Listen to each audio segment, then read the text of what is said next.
Subscribe करें और bell दबाएं ताकि कोई खबर रह न जाए।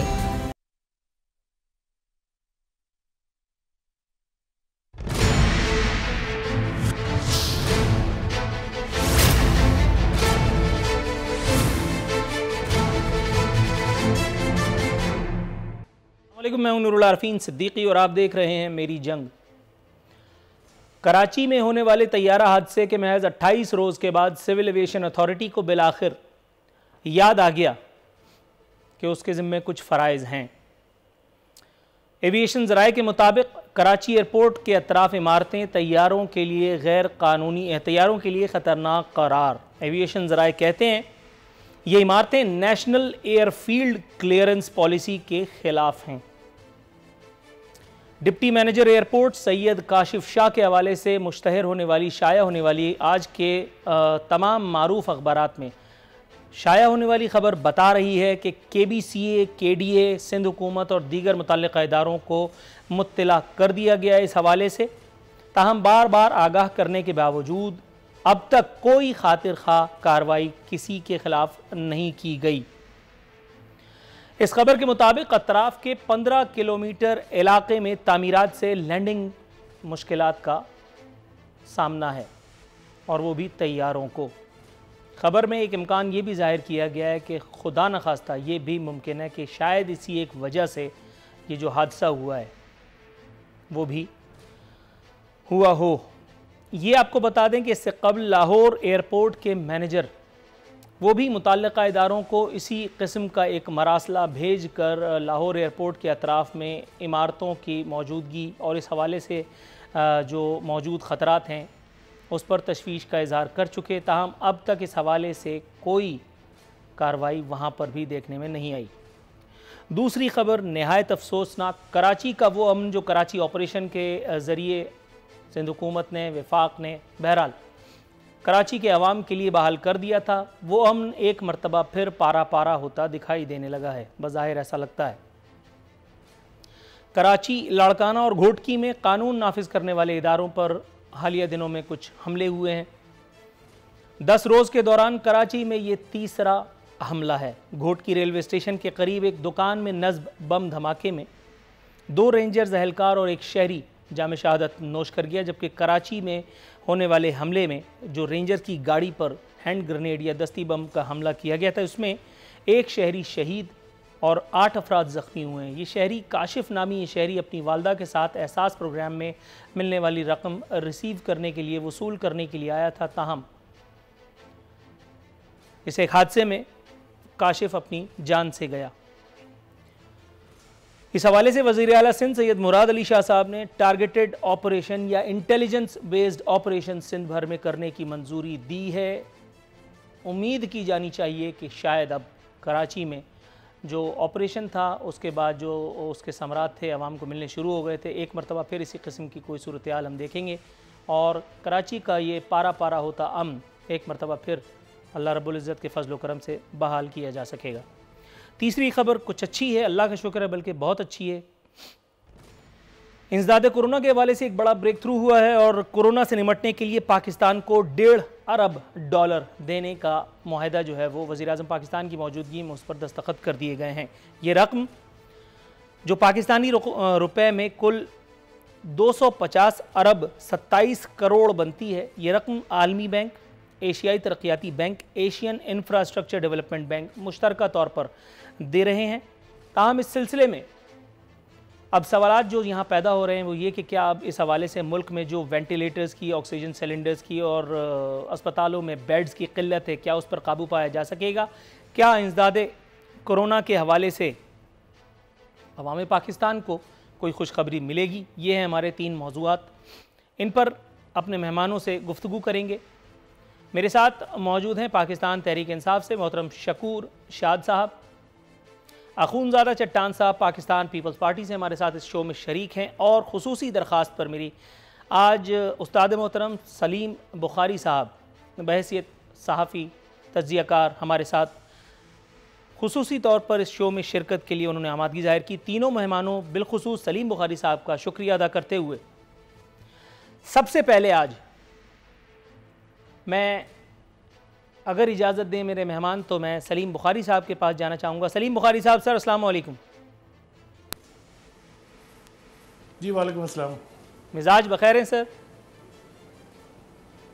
जी मैं बिल्कुल ठीक हूँ, आप खैरियत से हैं? अल्हम्दुलिल्लाह। सर पूछना ये था कि अभी 28 रोज़ गुजरे, उसके बाद सिविल एविएशन अथॉरिटी हरकत में आई, ये ख़बर छपी, उसे ख़बर ने जो है वो हमारे जहनों पर पड़े पर्दे मेरे ख्याल है किसी न किसी हवाले से उसको चाक किया और हमें बताया कि हम किस कदर जो है वो गफलत आमीज़ हरकत के मुर्तकिब होते रहे हैं।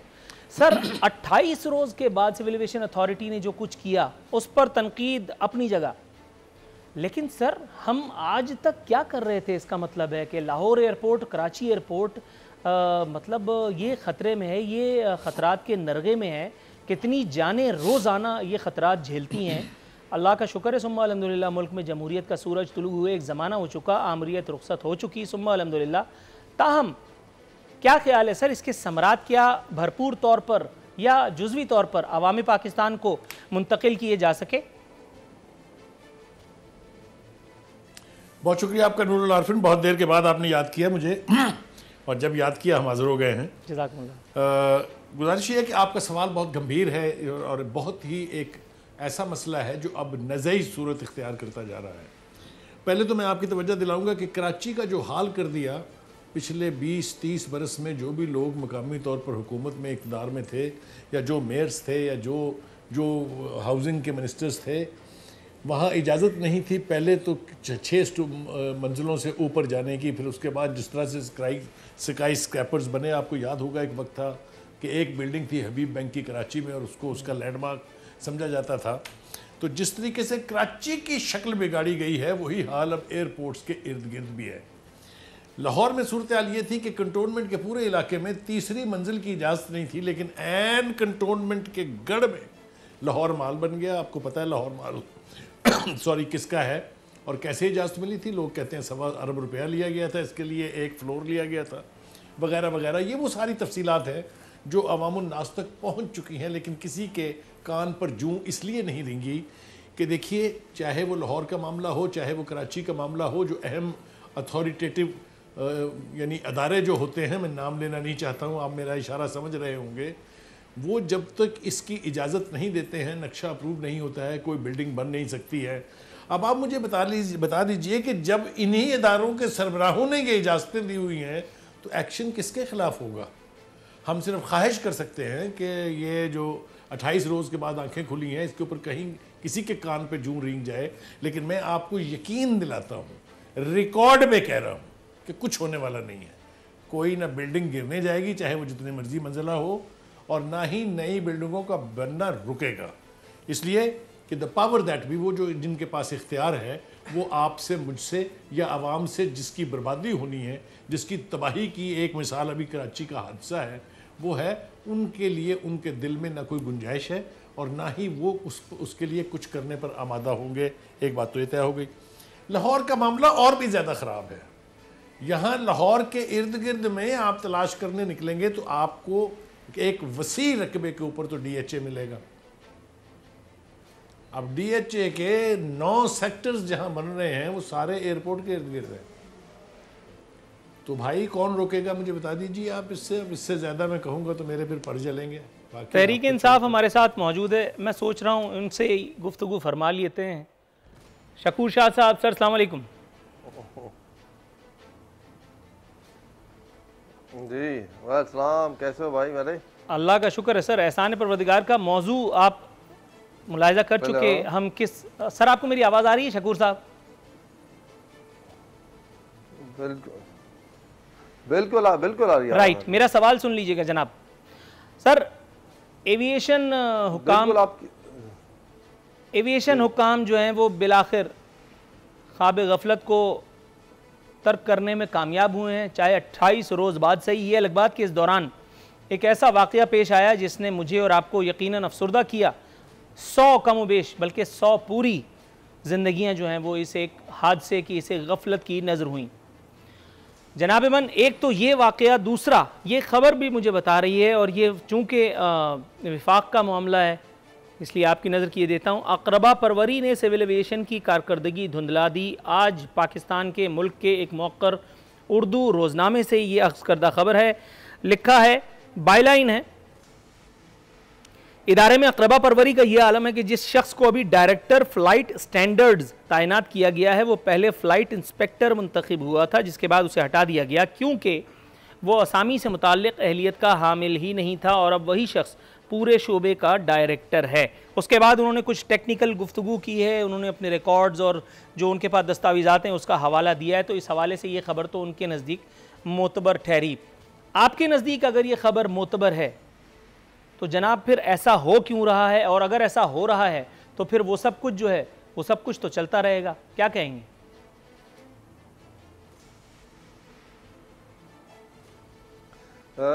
नूर भाई, मैं रोज़ अव्वल से इस बात की हिमायत करता रहा हूँ, अपनी ज़ात की बात कर रहा हूँ मैं, और दूसरी तरफ पार्टी की भी चेयरमैनशिप की भी बात कर रहे हैं। इमरान खान साहब की भी हमेशा से यही पॉलिसी रही है कि जो कुछ हो मेरिट पर हो।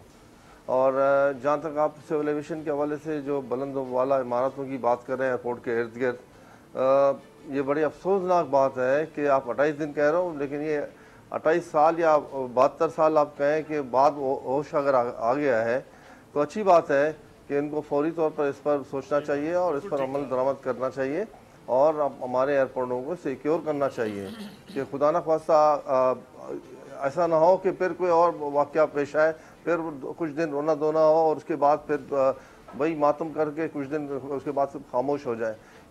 इदारों को मजबूत बनाने का वक्त आ गया है। अब इस वक्त पाकिस्तान को ज़रूरत इस बात की है कि शख्सियात को एक साइड पर रख दें। आप कई शख्सियात आए चले गए, आज दुनिया में नहीं है, आज जो है वो कल नहीं होंगे।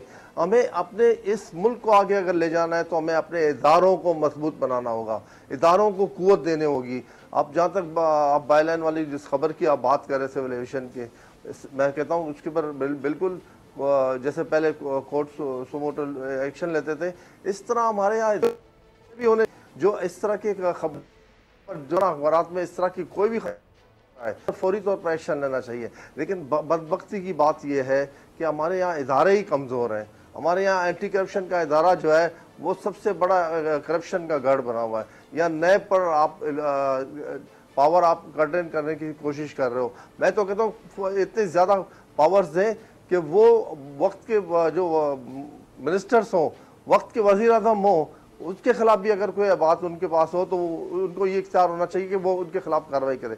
ज़रूरत है इस बात की, पाकिस्तान को आगे ले जाना है तो इदारों को मजबूत बनाने की ज़रूरत है।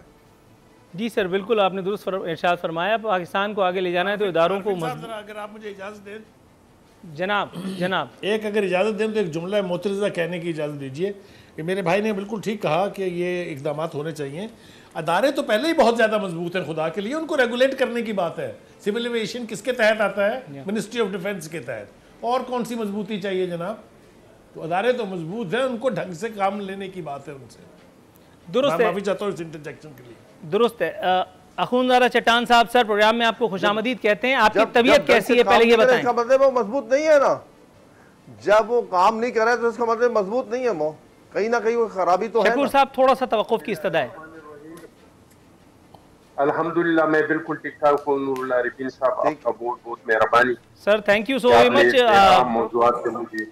सर आपके बारे में खबर मैंने पढ़ी थी, मैं पहले उसकी तस्दीक कर लूँ। अब आपकी तबीयत अगर बहुत बेहतर है, क्योंकि वो खबर पढ़ के मुझे समझ में नहीं आया कि मैं आपसे किस तरह से, मतलब मैं आपसे अफसोस करूँ या मजाक करूँ। आपने आपका एक बयान मैंने पढ़ा कि मिर्चों और चॉकलेट का जायका आप समझ नहीं पा रहे थे, ये जो वायरस था उसके सबब। अब वो सारी चीज़ें, वो सारी शिकायत रफा हो चुकी हैं अल्हम्दुलिल्लाह। वो तमाम के तमाम असरात जो है वो खत्म हो गई है। अल्लाह का शुक्र। अलबत्ता मुंह का जायका भी थोड़ा सा कड़वा है। बाकी अल्हम्दुलिल्लाह मैंने बहुत आप लोगों के दोस्तों की दुआओं से अल्लाह का एहसान है। सर मैं कोशिश करूंगा कि आपके मुंह का जायका ज़्यादा कड़वा ना होने पाए। थोड़ी बहुत अगर जिसारत कर जाऊं तो आप सह जाइएगा, आप भी भाई हैं मेरे। अच्छा ये मुझे बताइए जनाब मन, कराची के हवाले से, कराची एयरपोर्ट के हवाले से हम बात कर रहे हैं। सिंध हुकूमत यहाँ पे मौजूद है। सिंध में, कराची में, पाकिस्तान में एक अरसे तक आपकी हुकूमत रही, आज भी सिंध में आपकी हुकूमत है। सर ये एयरपोर्ट के इर्द गिर्द अगर इस तरह की इमारात बन जाएं, आज वो डिप्टी मैनेजर साहब के हवाले से जो खबरें शाया हुई हैं और वो ये कह रहे हैं कि KBCA, KDA और मुतल्लिका दीगर इदारों को बार बार उन्होंने लेटर लिख करके उनकी तवज्जो और दादरसी चाहिए, ताहम अभी तक कोई मौजज़ा जो है वो ज़हूर पजीर नहीं हुआ। सर ये एक दिन में तो नहीं हुआ होगा ये सारा काम, ज़ाहिर है इसमें मुख्तलिफ़ हुकूमतें रही होंगी, आपके पास भी मुख्तलिफ़ अदवार थे, ये सब कुछ ये यहाँ ऐसे हो कैसे गया? वज़राए आला या गवर्नर्स या और जो लोग थे वहाँ पे, उनकी नज़रों से चूक कैसे हो गई? सर ये 100 आदमियों की जान चली गई। एक इम्कान ये ज़ाहिर किया गया कि खुदा न खास्ता ये भी मुमकिन है कि इन्हीं इमारात की वजह से या इन्हीं जो स्काई स्क्रैपर्स है बकौल सलीम बुखारी साहब, इनके सबब ये पिछला हादसा ना हुआ हो। बिस्मिल्लाहिर्रहमानिर्रहीम। नूर अला रफ़ीन साहब, हम जो है हादिसात की कौम है, हम तब जागते हैं, हम इंतज़ार में रहते हैं कि कब कोई बड़ा हादिसा होगा और हमारा तवज्जो इस तरफ मबजूल होगा। और जब कोई हादिसा, बड़ा हादिसा हो जाते हैं तो हम कुछ थोड़े से टाइम के लिए 10-15 दिन मीडिया पे, और ज़्यादा से ज़्यादा जब तक दूसरा हादिसा नहीं हो जाता है वो मीडिया पे चलता है और इस पे बहस मुबहस होते हैं, इस पे कालम लिखे जाते हैं, इस पे लोग अपने राय का इजहार करते हैं। लेकिन जब दूसरा हादिसा हो जाते हैं तो वो पिछले वाले हादिसा को हम भूल जाते हैं, फिर इसके बाद कुछ नहीं होता है। अभी तक जितने भी इस तरह के वाकयात हो गए हैं, हादिसात हो गए हैं, हम कुछ टाइम के लिए जाग गए और हमने कहा है कि ये करना चाहिए और वो करना चाहिए और ये क्यों नहीं हुआ और इस तरह का क्यों नहीं हुआ।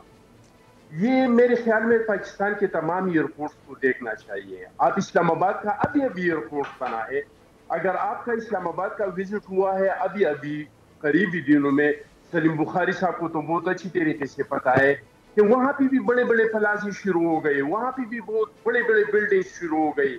लाहौर एयरपोर्ट देख लो, लाहौर एयरपोर्ट के इर्द गिर्द जो पहले एयरपोर्ट था अब वो हालात नहीं है, वहां पे प्लाजी, ऊंची ऊंची बिल्डिंग्स, इस तरह पेशावर का एयरपोर्ट देख ले, लेकिन होगा कुछ नहीं, क्योंकि ये जो माफियाज है ये बहुत तगड़े लोग हैं। और फिर माफियाज में जो ये प्रॉपर्टी माफिया है, ये जो बिल्डर्स माफिया है, ये तो बहुत मजबूत है। इसका ताकत का अंदाजा तो आपको चंद दिन पहले नहीं हुआ कि इस्लामाबाद में एक वाकया हुआ, एक खातून पे तशद्दुद हुआ, कल वो पेश हो रहे थे अदालत में।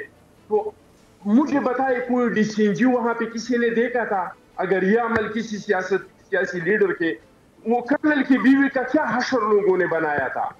मतलब है कि ये बिल्डर्स मजबूत है, ये कर्नल से भी ज्यादा मजबूत लोग हैं।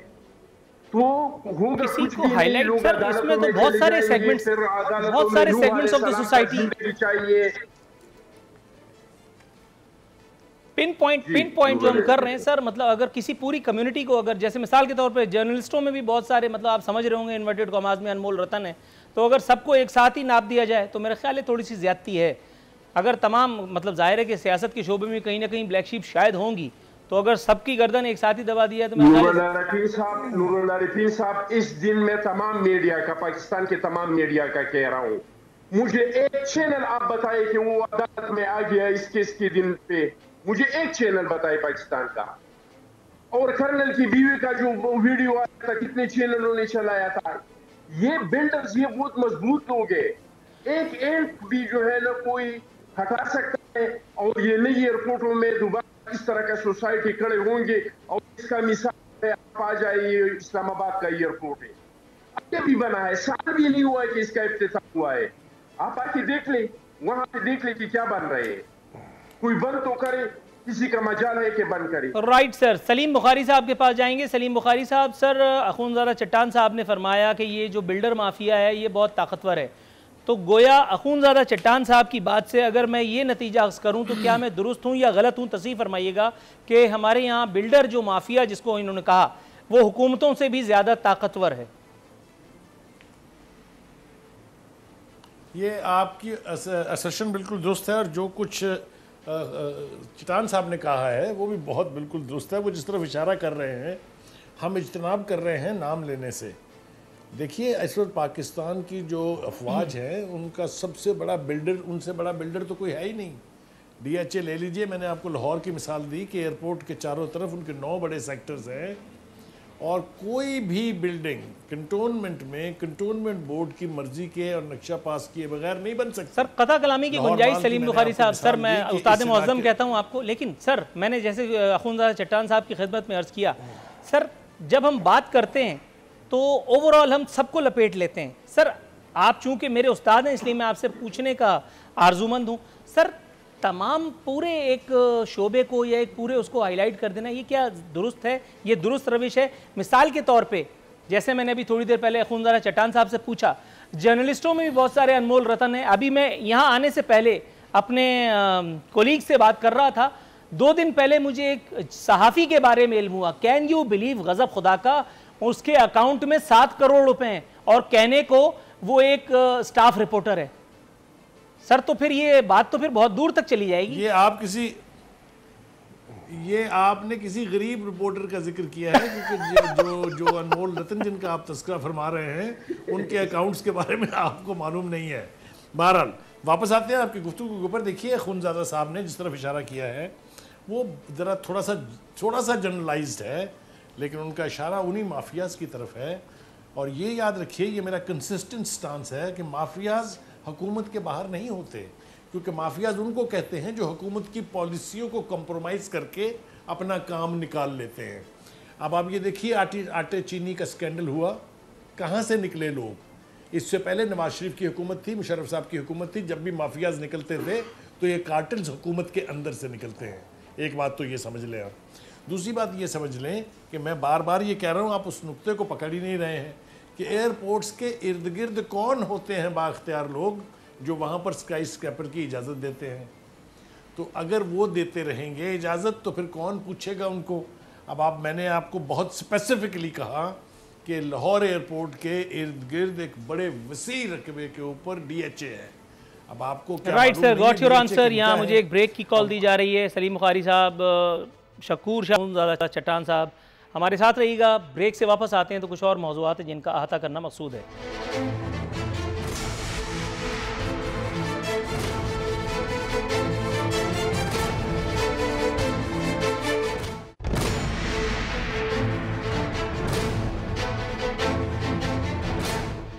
वेलकम बैक नाजरीन। बदस्तूर हमारे मेहमान हमारे साथ मौजूद हैं शकूर शाह साहब। सर अम दुश्मन क़ुव्वतें एक मरतबा फिर मुतहर्रिक हुई हैं। कराची, लाड़काना और घोटकी में कानून नाफिज करने वाले इदारों पर होने वाले हमले, इसके बाद होने वाली शहादतें इस एक बात का बैन सबूत हैं। सर कुछ इरशाद फरमाइएगा, कहाँ कोई हमसे चूक हो गई जिसका फ़ायदा इन समाज दुश्मन अनासिर ने उठाया?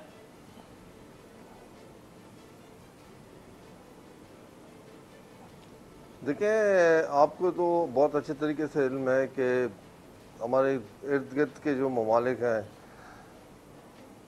ख़ास तौर पर इंडिया की मैं बात करूं या इसके और जो इस वक्त साथ देने वाले और मुल्क भी जो हैं, हमारे अपने हमसाए पाकिस्तान में लॉ एंड ऑर्डर की सिचुएशन क्रिएट करने में हमेशा आगे रहे हैं। और यहाँ पर जो नौजवानों में एक बेचैनी पाई जाती है, उसको केश करने के लिए पूरे पाकिस्तान की पूरी तारीख में आप देखें कि दुश्मन ममालिक ने हमेशा हमारे नौजवानों को इस्तेमाल करने की कोशिश की। अब लग रहा ये है कि हमारे जो इंटेलिजेंस इदारे हैं, ये उनकी कोताही है कि वो एक नए जो लहर को रोकने में अब तक उनको कोई कामयाबी नहीं थी। उनके पास ऐसी कोई इन्फॉर्मेशन नहीं थी कि ऐसा कुछ होने जा रहा है। मैं समझता हूँ कि हमारे जो इदारे हैं उनकी कारकर्दगी बहुत बेहतरीन रही है। उन्होंने हमेशा दुश्मन के मंसूबे नाकाम बनाए, लेकिन इस वक्त जो कुछ हुआ वो गफलत का नतीजा है। हमारे इदारों को ज़्यादा मौसर अंदाज में अपने इंटेलिजेंस नेटवर्क को मजबूत बनाने की ज़रूरत है और लोगों के ताउन के साथ, लोगों के साथ जो रवाबित हैं उनको भी बरकरार रखें और हर मूवमेंट पर नज़र रखने की ज़रूरत है।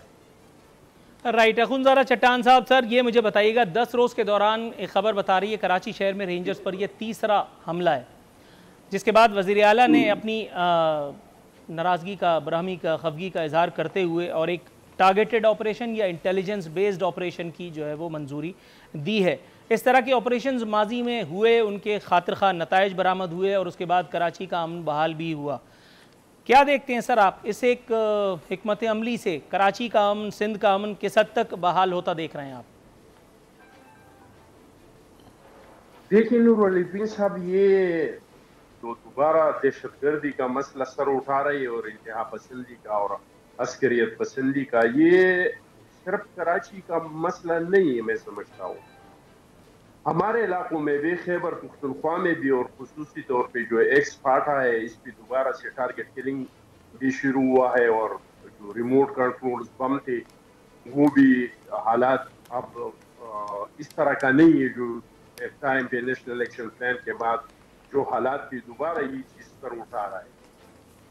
और इसकी वजह ये है कि इस दहशतगर्दी को हमेशा हमेशा के लिए ख़त्म करने के लिए और इनसे जान छुड़ाने के लिए हमने मुतफ़िक़ा और मुत्तहिदा तौर पे, जिसमें तमाम सियासी ताकतें, मजहबी ताकतें और हमारे फोर्सेस के लोग और हमारे ब्यूरोक्रेसी और हम मीडिया और सारे हमारे उलमाए किराम, हम हमारे मदारिस, हम सब मिलके हमने इसके लिए एक प्लान बनाया जिसका नाम हमने रख दिया नेशनल एक्शन प्लान।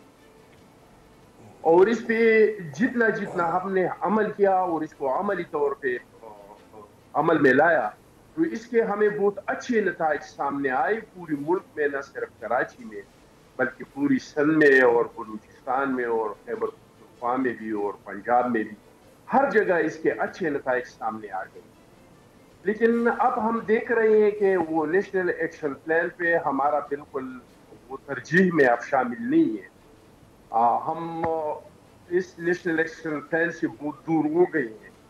तो अब इसका वजह है कि दोबारा वो लोग सर उठा रहे हैं और वो दोबारा से रीऑर्गेनाइज हो रहे हैं। जो एक टाइम था जिसको बिल्कुल इनका नेटवर्क हमने तोड़ दिया था, एक आदमी के लिए दूसरे आदमी से राब्ता करना और कम्युनिकेशन करना, और ये सारा सब कुछ इसको बहुत ज्यादा नुकसान पहुंचा था। लेकिन अब जो तवातुर से जो वाक़यात हो रहे हैं वज़ीरिस्तान में, बाजौड़ में, इस तरह के, ये कराची में, बलूचिस्तान में, कुछ कुछ जगहों पे ये जो हो रहे हैं, तो ये इस बात का इंडिकेटर है कि ये लोग दोबारा से मुनज़्ज़म हो रहे हैं। तो हमें चाहिए कि वो नेशनल एक्शन प्लान पे हम अमल दरामद करें, इसके बावजूद इसके कि इस पे हमने मुकम्मल तौर पे अमल दरामद नहीं किया था। अगर हम मुकम्मल अमल दरामद करें तो ये चीज़ हमेशा हमेशा के लिए ख़त्म हो जाएगा। लेकिन अगर इस पे हम मुकम्मल अमल नहीं करते हो, जिस तरह के हम स्मॉल लॉकडाउन और हसीन लॉकडाउन हो, इस तरह से इस पे हसीन और लॉकडाउन अमल करेंगे, तो फिर भी इसका फ़ायदा होगा, इसका जो वो नेटवर्क है वो दोबारा मुनज़्ज़म नहीं होगा। हालांकि इसका क़ुव्वत मुकम्मल तौर पे ख़त्म नहीं होगा। वो जब चाहे, जहाँ चाहे, जिस तरीके से चाहे कार्रवाइयाँ कर सकेंगे, जिस तरह के करते। कभी क्वेटा में वाक़या हो जाते हैं, कभी पुख्तनख्वा में हो जाते हैं, कभी कराची में हो जाते हैं, कभी कभी पंजाब में हो जाते हैं। लेकिन ये ज़रूर है कि इसके लिए हम मुश्किलात पैदा कर सकते हैं, इसके नेटवर्क को दोबारा तोड़ सकते हैं, लेकिन बशर्ते ये कि हमको नेशनल एक्शन प्लान को हमें तरजीह बनाना होगा और इस पर अमल दरामद करना होगा। दुरुस्त है सलीम बुखारी साहब। सर, कराची में एहसास प्रोग्राम के मरकज़ पर हमले का मुकदमा दर्ज हुआ है। जैसा मैंने इंट्रो में कहा सर, एक शहरी जो इसमें जाँबहक हुआ, काशिफ नामी, वो अपनी वालदा के हमरा एहसास किफ़ालत प्रोग्राम की रकम वसूल करने आया था। इससे क़तई नज़र वो जो एहलकार शहीद हुए उनकी कुर्बानी भी ज़ाहिर है वो भी कम तो नहीं, भुलाई तो नहीं जा सकेगी। सर, ये हमने बहुत ही खौफनाक इशू आपने छेड़ दिया है। Please go on sir. जी, मुझे इजाज़त है बोलने की। Please go on sir. बहुत ही खौफनाक इशू आपने छेड़ दिया है। हम जब तक इसके कॉन्टेक्स्ट में नहीं जाएंगे ये बात हमें समझ में नहीं आएगी। ये हमारी गलतियां हैं, हमारी लीडरशिप की, जिसकी सज़ा हम आज भुगत रहे हैं। हमने 60,000 जानों का नजराना दिया, 6,000 फौजियों की शहादत, अफसरान उसमें शामिल हैं। उसके बावजूद भी हमें दहशतगर्द कहा जाता है पूरी दुनिया में। हाल ही में इंडिया ने जब हम पर हमला किया था, जब उसकी एयरफोर्स के लोग आए थे, हमने केस ही अपना प्लीड नहीं किया, और अमेरिका जैसे ने और बरतानिया जैसे उन्होंने कहा कि नहीं जनाब, चूँकि वहाँ पर दहशतगर्दी हो रही है इसलिए ये राइट है हिंदुस्तान का कि वो जाके अंदर कार्रवाई करे। ये तो हमारी हालत है, ये तो हमारे फॉरेन ऑफिस की पॉलिसियाँ हैं। एक दूसरी बात यह है कि जब तक हम अमेरिका और भारत को खुश करने के लिए हाफिज सईद जैसे लोगों को बगैर किसी मुकदमे के सजा देते रहेंगे, आपको याद है 9 साल तक भारत साबित नहीं कर सका कि उनके खिलाफ कोई सबूत उनके पास है, लेकिन चूंकि अमेरिका ने उनको दहशतगर्द करार दे दिया, लिहाजा हमने 1 मिनट नहीं लगाया, उनको भी और उनके जो करीबी साथी हैं या मुजाहिद भी, उनको 5 साल की, उनको 11 साल की सज़ा दे दी। तब तक ये रिएक्शनरी फोर्सेस, ये एक्सट्रीमिस्ट लोग ऑपरेटिव रहेंगे। जिस मुल्क का प्राइम मिनिस्टर बांगे दौल ये कहता हो कि हमने तालिबान को ट्रेन किया था, तो फिर मुझे बताइए हमें दहशतगर्द क्यों नहीं समझा जाएगा। और जब हमारी एजेंसीज का फोकस हिंदुस्तान और इजराइल की उन कुव्वतों के खिलाफ नहीं होगा जो कराची में, बलूचिस्तान में अमन को तबाह कर रही हैं, मुझे बताइए हमने नवाज शरीफ का बेड़ा गर्क कर दिया ये कह कह के कि उनमें इतनी हिम्मत भी नहीं कि वो कलभूषण का नाम ले सके। जनाब, अब की क़यादत में है नाम लेने की जरूरत? सुना है आपने कभी उनके नाम से कि कोई कलभूषण नामी शख्स भी हमारे पास है? बस जब तक हमारा ये रवैया रहेगा, जब तक हम अमेरिका और भारत की खुशनुदी की खातिर अपने नेशनल स्टांस को स्ट्रॉन्ग नहीं करेंगे, बोलेंगे नहीं। कश्मीर में क्या हो रहा है आप मुझे बताइए, क्या किया हमने सिवाय इमरान खान की एक तकरीर के, जो बहुत आला तकरीर थी? क्या हमने फ्री हैंड नहीं दिया भारत को कि वो पिछले 150 दिनों से या पूरे तकरीबन 1.5 साल से, माफ़ कीजिएगा 1.5 साल से पूरी एक कौम को 80 लाख कश्मीरियों को यरगमाल बना के बैठा हुआ क्या कर लिया हमने जनाब? कितना यूनाइटेड नेशन में हमने किया। हमारी हालत ये है कि अल्लाह करे कि ये खबर गलत हो कि हमने सिक्योरिटी काउंसिल का मेंबर बनने पर भारत को वोट दिया है, उसके खिलाफ हमने ना एक तकरीर की, ना हमने कोई बंदा खड़ा करने की कोशिश की। जब हमारी लीडरशिप का हाल ये होगा तो मुल्क में फिर यही कुछ होगा भाईजान। माफ़ कीजिएगा मेरी इस बदज़बानी के लिए, लेकिन हक़ाइक़ पर बात करना बहुत ज़रूरी है। ये हमारा वो माजरत खाना रवैया है। मैं आपको ईमानदारी से कह रहा हूँ, मुझे दुख है इस पर, ये बातें करते हुए भी मुझे दुख है आरफीन, जिसकी वजह से हम ये सज़ा भुगत रहे हैं। Right sir, got your answer. यहाँ इसी जवाब के साथ एक छोटे से वक़्ल मेरा ख्याल है कि मुझे दी जा चुकी है। वक्फे के बाद आते हैं तो फिर अपने तीसरे मौजू पर बात करेंगे।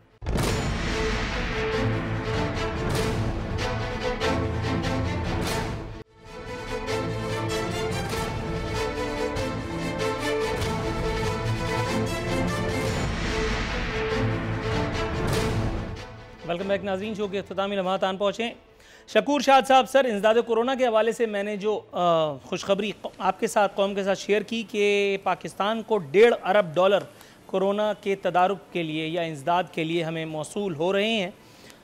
जनाब मन इससे कता नज़र ख़बरें गर्म हैं। आप बखूबी जानते हैं कि कोरोना के नाम पर मुल्क में लूट मार का बाज़ार गर्म है। ये मेरे सामने खबर पड़ी है, बता रही है कोरोना में लूट मार का बाजार गर्म। ऑक्सीजन सिलेंडर्स की कीमतें 3 गुना महंगी। एक डॉक्टर साहब से मेरी गुफ्तगू रही तो उन्होंने मुझे बताया कि वो ऑक्सीजन सिलेंडर जो नॉर्मली 2500 2000 का मिल जाया करता था, उनके एक अजीज़ के लिए 28,000 रुपये में दस्तयाब न था। वो पल्स नापने वाला आला, पल्स मीटर कहते हैं गालिबन इसको, if I am not wrong, उसकी कीमत में भी खातिर खा इजाफा देखने में आया है। जनाब मन, पहले चीनी का बहरान, गंदम का बहरान, उसके बाद फिर पेट्रोल का बहरान, उसके बाद फिर अब ये सब मामलात, बिजली, उसके बाद वज़ीर आज़म साहब का बयान मेरे सामने पड़ा है, फरमा रहे हैं मुल्क में बहरान पैदा करने वाले माफियाज को किसी सूरत नहीं छोड़ूंगा। कुछ फरमाइएगा सर।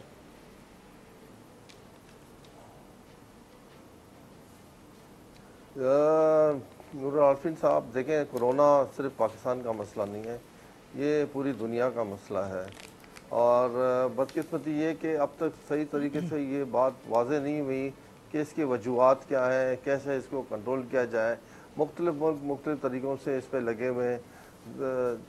हर मुल्क में ये कोशिशें हो रही हैं कि इसकी वैक्सीन बनाया जाए, इसके इलाज के लिए दवाई सामने लाई जाए। अभी रिसेंटली आपने सुना कि यूके में एक दवाई इंट्रोड्यूस हुई है जो संगीन कैफियत में जो मरीज़ होते हैं उनके लिए फ़ायदा मंद है। इस तरह से इस पर रिसर्च वर्क भी हो रहा है और कोई चीज़ वाज़ेह नहीं है। इसलिए मुख्तलिफ दौरों में मुख्तलिफ टाइम पर मुख्तलिफ लीडरों ने मुख्तलिफ बयान दिए हैं। इस पर बहस करने के बजाय हमें ये नज़र इस पर रखनी चाहिए कि इसको कंट्रोल करने के लिए हम आवाम को किस तरह एजुकेट करें। अब बदकिस्मती ये कि हमने जो लॉकडाउन, खासतौर पर मैं कराची नहीं सर, मैं अनफॉर्चुनेटली मुझे कता कलामी करनी पड़ रही है क्योंकि आप मेरा सवाल नहीं समझ सके और मुझे शो जो है वो आगे भी लेके जाना है। सर ये बहुत लंबा मौजू है जहां आप चले गए कि उसके बाद फिर इल्ज़ामात की भरमार हो जाएगी। Please be specific. इस वक्त ऑक्सीजन सिलेंडर्स की कीमतें जो हैं यहाँ इस हवाले से जो कुछ हो रहा है, सर मतलब प्लीज़ बी स्पेसिफिक। मुझे बात करने दे नूर भाई, मैं आपकी बात समझ गया हूँ। ये हुकूमतों को चाहिए कि जैसे आप कह रहे हैं ना कि 2500 रुपये वाला सिलेंडर 25,000 रुपये में बिक रहा है, या 100 रुपये वाली चीज़ को 1000 रुपये में बेचा जा रहा है। हॉस्पिटल्स जो हैं हमारे यहाँ, कुछ निजी हॉस्पिटल्स, वो लाख से 1.5 लाख रुपया पर डे चार्ज कर रहे हैं।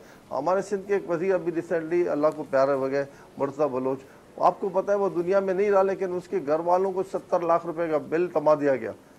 ये तो ज्यादती हो रही है ना इस वक्त, जबकि दुनिया एक बहरान का शिकार है। हमारे प्राइवेट इदारों को भी चाहिए कि अवाम की खातिर, इस मुल्क के गरीब अवाम को सहूलतें देने के लिए रज़ाकाराना तौर पर आगे आए। और जहाँ तक बिजली की आप बात कर रहे थे, बिजली, मैं कल पूरी रात नहीं सो सका क्योंकि मेरे इलाके में इतने फोन कॉल्स रात को मुझे आए। सर मैंने ईमानदारी की बात है, मैंने बिजली की बात नहीं की, मैं ऑक्सीजन सिलेंडर्स और वेंटिलेटर्स में इस तरफ आना चाह रहा था। आप थोड़ा सा तवक्कुफ कीजिएगा, मैं आपकी तरफ आता हूँ। जिक्र चढ़ गया था बिल्ली का। जनाबे मन, मैं थोड़ा सा आपकी तरफ आता हूँ, जरा थोड़ा सा तवक्कुफ की इस्तदा है। पाकिस्तान पीपल्स पार्टी की जानिब जाना चाहूंगा। चट्टान साहब, ठीक है सर, मेरे सामने एक बयान पड़ा है वज़ीर आला सिंध सैयद मुराद अली शाह साहब की वफाक पर तनकीद। कल कहा गया कि ये एक आम फ्लू है, अब कह रहे हैं ख़तरनाक है। अब कहा जा रहा है कि पड़ोसी मुल्क को मदद करेंगे। वहाँ से ऐसा जवाब मिला कि हम खुद ही शर्मिंदा हो गए। सर ऐसी एक सूरत में कि जब इल्ज़ाम दर इल्ज़ाम की सियासत अनफॉर्चुनेटली शायद इस वक्त मुल्क में देखी जा रही है, ये इंसदाद कोरोना के हवाले से ये जो जिस खबर को मैं बड़ा ब्रेक थ्रू कह रहा हूँ, ये वाकई ब्रेक थ्रू होगी क्या? इस खबर के बाद, इस एक रकम के मिलने के बाद भी ये ऑक्सीजन की किल्लत, ये वेंटिलेटर्स की किल्लत, ये बिस्तरों की अदम दस्तियाबी, ये जो अस्पताल माफिया के कारनामे अभी गिनवा रहे थे मुझे शकूर शाह साहब, क्या इस एक सूरत हाल पर जहाँ इंटायरली हुकूमतों की मेरा ख्याल है कि मामलात सामने आ जाते हैं, इसमें कुछ अफाका होगा? ये सब मामला ऐसे ही चलता रहेगा? देखिए जी, आप जिस इमदाद की जिक्र कर रहे हैं, ये कोरोना के जो आफत आ चुका है, इसमें इस तरह का है जैसे ऊन के मुंह में आप एक जर्रा डाले और जर्रे के बराबर ये नहीं। दूसरी बात ये कि आपने जो जिक्र किया सिलेंडर का और वेंटिलेटर का, ये हुकूमत जब से आया है और हर बार जो मुहतरम वज़ीर आज़म साहब कह रहे हैं कि मैं किसी भी माफिया को नहीं छोड़ूंगा, तो इसका मतलब ये नहीं होता है कि मैं उसको पकड़ूंगा। इसका मतलब ये कि मैं सबको नवाजूंगा। कोई भी माफिया हो इस मुल्क में, चाहे वो डॉलर का माफिया हो, वो दवाई का माफिया हो, वो पेट्रोल का माफिया हो, वो आटे का माफिया हो, वो चीनी का माफिया हो, जितनी भी इस मुल्क में माफिया है, मैं इन तमाम माफिया को जो है उसको मैं नवाजूंगा। और मैं समझता हूँ कि पीटीआई की हुकूमत की तो तवज्जो कोरोना की तरफ है ही नहीं।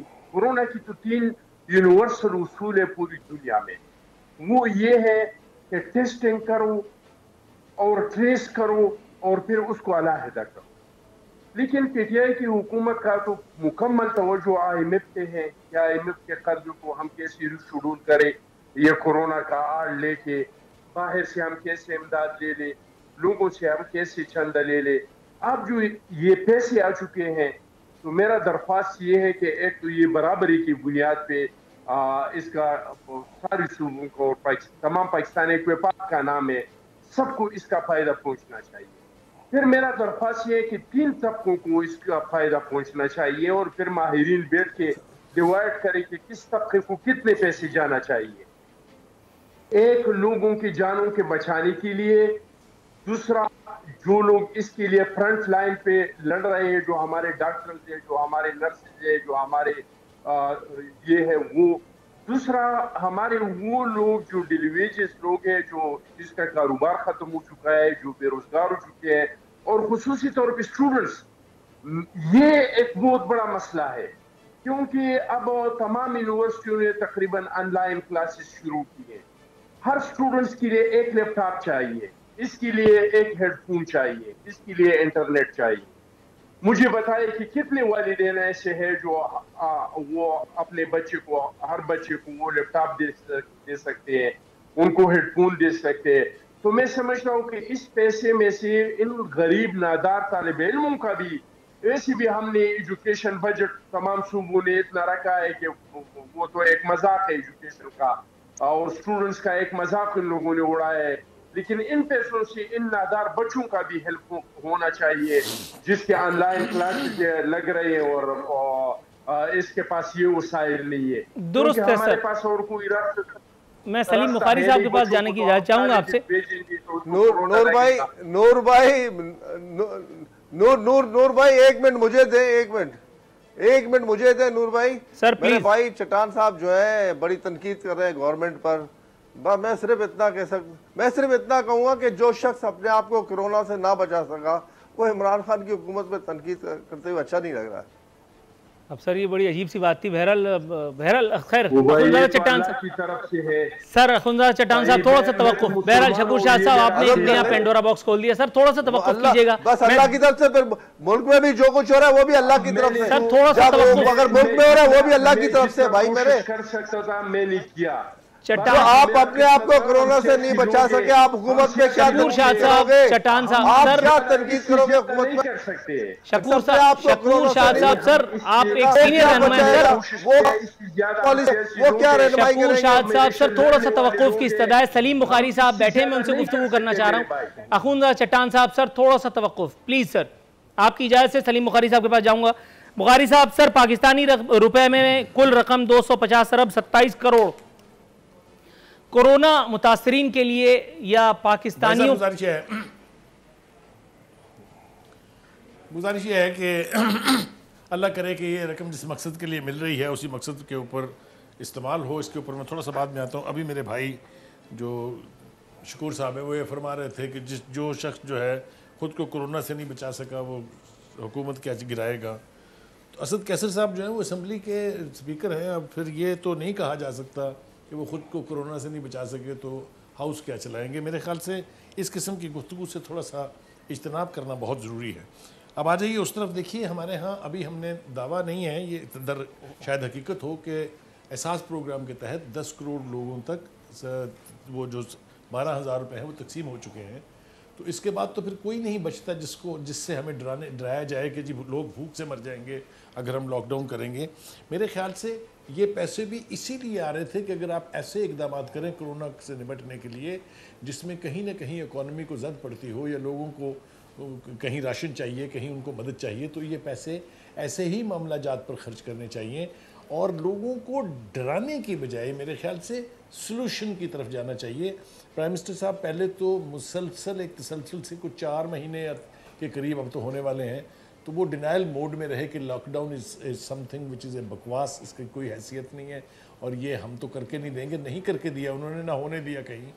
तो ये इस तरह के अगर आप ज़िद्दी एटीट्यूड, इतनी एरोगेंस होगी कि आप ग्राउंड रियलिटी को देख के पूरी दुनिया से भी कुछ सीखने के लिए तैयार ना हो, आमादा ना हो कि 209 मुल्क बिलीव करते हैं कि lockdown is the only solution, जब तक के एरियाज़ आइडेंटिफाई ना हो जाएं कि कहाँ कहाँ जाके सील करना है और हम कहें कि नहीं जनाब ये लॉकडाउन से तो कुछ होने वाला नहीं। नताइज हमारे सामने हैं। 1 हफ्ते के अंदर 1100 लोगों की डेथ हुई है। 1 हफ्ते के अंदर हज़ारों की तादाद में नए ऐड हुए हैं। आप मुझे ये बताइए कि जहां हम ये दावा करें कि हमारी तवक्को से कम लोग मरे हैं और ये इस मुल्क का सबसे अहम तरीन और ज़िम्मेदार तरीन आदमी कहे तो मुझे बताइए ये कौम कहाँ जाए। अब ये रकम जिसका तस्करा आप फरमा रहे हैं ये काफ़ी बड़ी रकम है। मैं उन लोगों की बात मानने के लिए तैयार नहीं, ना मैं इंडोर्स कर रहा हूँ जो ये कह रहे हैं कि इस रकम का क्या होगा। लोगों ने अंदाज़े लगाने शुरू कर दिए हैं अभी से, लेकिन हम उम्मीद करते हैं, हम इमरान खान साहब से दरख्वास्त करते हैं कि खुदारा इस रकम को फजूल हाथों में या अनसेफ हाथों में मत जाने दीजिए और कौम की किस्मत संवारने के लिए और इस वबा और इस आफत से बचाने के लिए इसको सही तरह से अगर आप खर्च करेंगे तो यकीनी तौर पे इस कौम का कुछ ना कुछ फ़ायदा होने जा रहा है। और ये जो जिस तरतीब से अब अमवात में इजाफा हो रहा है, खुदारा ऐसे इकदाम कीजिए, अपने डॉक्टरों की टीम को स्ट्रेंथन कीजिए। हमारे यहाँ अभी तक भी ये चीखें हमें सुनाई देती हैं कि अस्पतालों में डॉक्टरों के पास ना किट्स हैं, ना उनके पास कोई N95 के मास्क हैं।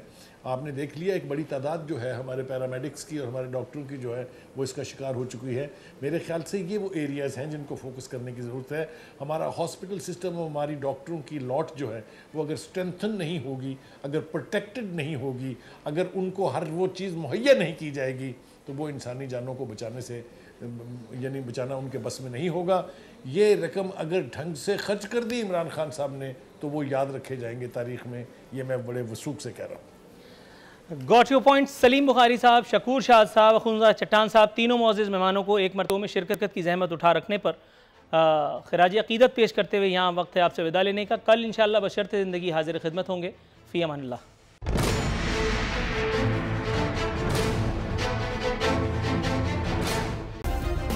सब्सक्राइब करें और बेल दबाएं ताकि कोई खबर रह न जाए।